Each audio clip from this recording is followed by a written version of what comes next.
Hello, everybody.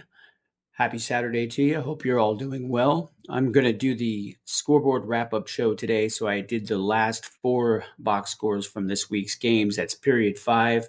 And I'm going to just send it out to my bot voices. So we're going to start off with the Saints and the Houston game.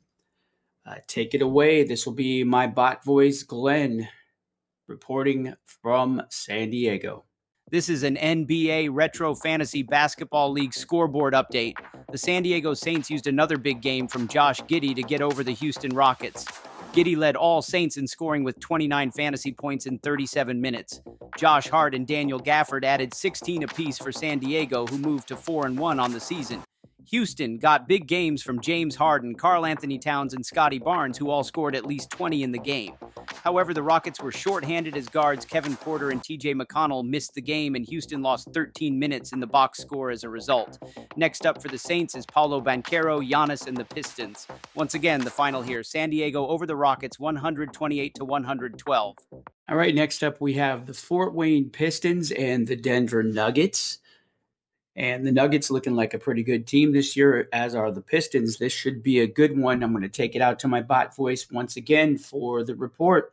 In a marquee matchup between two title contenders, the Denver Nuggets paid a visit to the Fort Wayne Pistons, who were without Benedict Mathurin, Derek Lively, and backup guard Scottie Pippen, who has yet to make his season debut.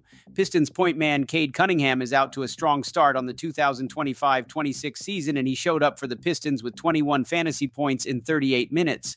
Giannis Antetokounmpo added 23 and 28, and overall the Pistons put together a rounded attack.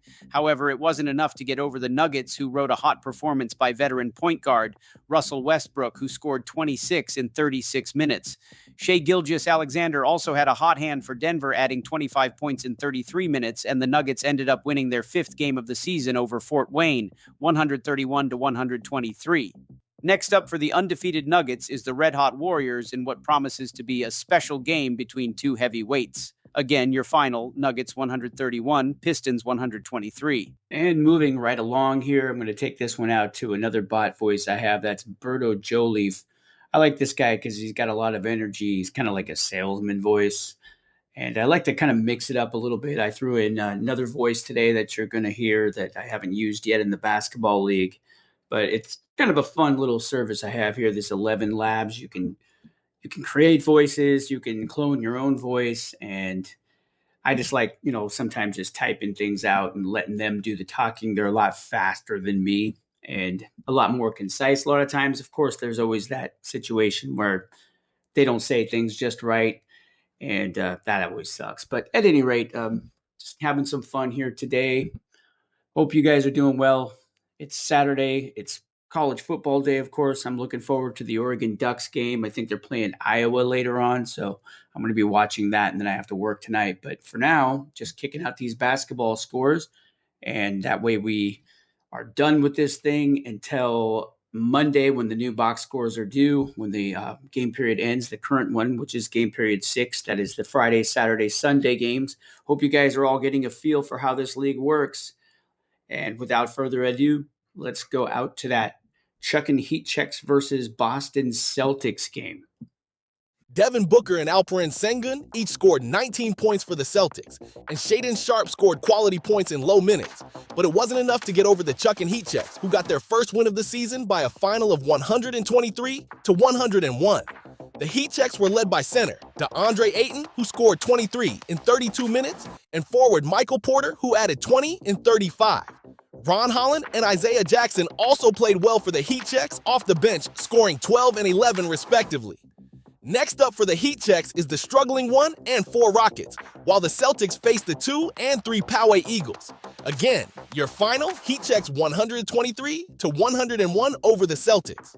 All right, thank you, Berto Jolie, for that one. Once again, you had the Heat Checks with their first victory of the season over Boston, 123-101.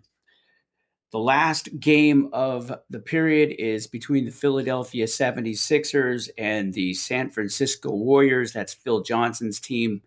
And that is a Luka Doncic team that is not using Luka Doncic of lately because he's been kind of banged up with the Lakers. And They've been going with a lot of other guys, and you know what? It's not really causing them any trouble. Phil Johnson's Warriors are looking very dangerous, but I'm going to let my new voice that you haven't heard take it away from here, and then I'll wrap this thing up after this report. The San Francisco Warriors are currently terrorizing the NBA Retro League. The up-and-coming 76ers came to town with a chip on their shoulder, which was promptly knocked off by the home team, who went on a tear, blowing out the visitors 161 to 115. The scary thing is that the Warriors have been winning lately without using Luka Doncic, who only played 26 minutes and scored 17 points. The Warrior assault was led by Donovan Mitchell, who scored 36 fantasy points in 35 minutes, and was helped out by Amen Thompson, who scored 20 and 39, Will Richard, who had 23 and 35, Alex Sarr with 21 and 29, and Neemias Queta, who added 17 in 25 minutes. This was a complete show of power from an undefeated team that doesn't seem beatable to this point, and the only thing that could possibly stop them would be the dreaded injury bug. Again, the final from the Bay. Warriors 161 to 115 over the Sixers. Phil Johnson now sets his sights on the undefeated Denver Nuggets, who are led by A.J. Nardi, which is shaping up to be a barn burner. All right, that wraps it up for this period's score report. What a game by the Warriors, 161 to 115 over Philly. Now, the 76ers didn't even play that badly, but I mean, how are you going to beat the Warriors when they're scoring 161 points? And the reason they did that was basically you've got all these guys like above 50% in fantasy points per minute. That's insane. I mean, this can't keep going on like this. I mean, the Warriors are a good team. There's no doubt about it. And Phil Johnson is always a great GM. He plays in my football leagues. He plays in this league. He's had a lot of success. He's already won a couple of championships here before, when this league wasn't quite as intricate as it is now. This is the polished product now. I've been at this league for about 4 years. I think this is the 4th or 5th season, and I've been slowly working towards what I have now with the box scores, the way I do them, and the scoring system. Everything has been getting refined and refined season after season, but now we have arrived where I want us to be. One thing that will stop you in this league is going to be the salary cap. When your players finish cheap contracts and they re-sign new ones, like bigger ones, which if they're talented, they're going to do, it is going to cause you a lot of trouble keeping together a powerhouse team such as this. But I was looking at the Warriors and looking at future salaries for this team, and it didn't appear that there's a lot of big deals on the horizon. And this guy, Phil Johnson, might have himself a winner for at least another couple of years, perhaps. I'll have to take a deeper dive on that. But right now, it is looking very much like this team is set for quite some time. They're going to be very difficult to beat. And one of the shocking things about this team is the contract of Luka Doncic, who's making $46 million this year. This guy should already be making $70 million, in my opinion. And somehow that trade last year for Anthony Davis made it so that Doncic couldn't sign the max deal. And that was why Dallas actually traded him. And they just didn't want to spend that kind of money on Luka. And I get it, because Luka is not totally the complete player due to the defense, maybe the conditioning. They just didn't trust him, and they didn't want to pay all that money and spend like half of their cap to keep him around. So they made that deal, and now here he is sitting at $46 million when the guy should be making way more. That gives Phil Johnson a major advantage. And again, as I said before, he's not even playing a lot of minutes right now for this team, and they're still killing it. Now, to think that Donovan Mitchell and Amen Thompson are going to be above 50% in fantasy points per minute, yeah, it's a stretch. I think that they're just hot right now. And Will Richard, of course, this week had a huge game. He comes out of nowhere. I barely even know who this guy is. I'm going to have to do a little studying on Will Richard. But this team looks pretty impossible to beat right now. But you know it's going to come around. At some point, the Warriors are going to, they're going to hit a rough patch. Maybe they're going to have an injury. And then, even if, I think they're going to have a great year this year, but even if that ends in a championship, the next couple of years, they look good, as I said before, due to the cap, but something could come up. There's going to be a contract that causes them trouble. We saw that happen with the Copperheads last season. They won a title. They were great, but then they had a bunch of contracts come up in the offseason. Now the Copperheads are kind of struggling to stay relevant compared to teams like the Warriors. Currently, the Copperheads are in the play-in tournament, and they are a good team, but we saw what happened there. They had a great year with LeBron James, of course, and they couldn't afford him this season. They couldn't afford to keep a lot of the pieces they had.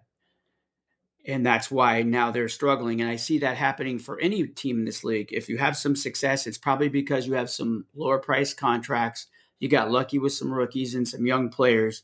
But at some point, the chickens are going to come home to roost, as they say, and you're going to have to reckon. And that's why I love this format, because teams cannot just build powerhouses that can't be beat for years. You're always going to run up against the cap. You're going to run up against those big inflated salaries, and it's going to cause you to have to shift.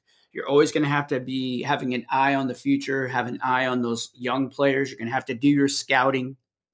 And I would encourage all of you guys to scout those rookies in the offseason and find the best one, because that's what's going to set you apart. A guy like Victor Wembanyama, for example, for the Nuggets, AJ's team, that gives him an advantage. I think Wemby's under a really cheap deal for the next 2 seasons after this season even.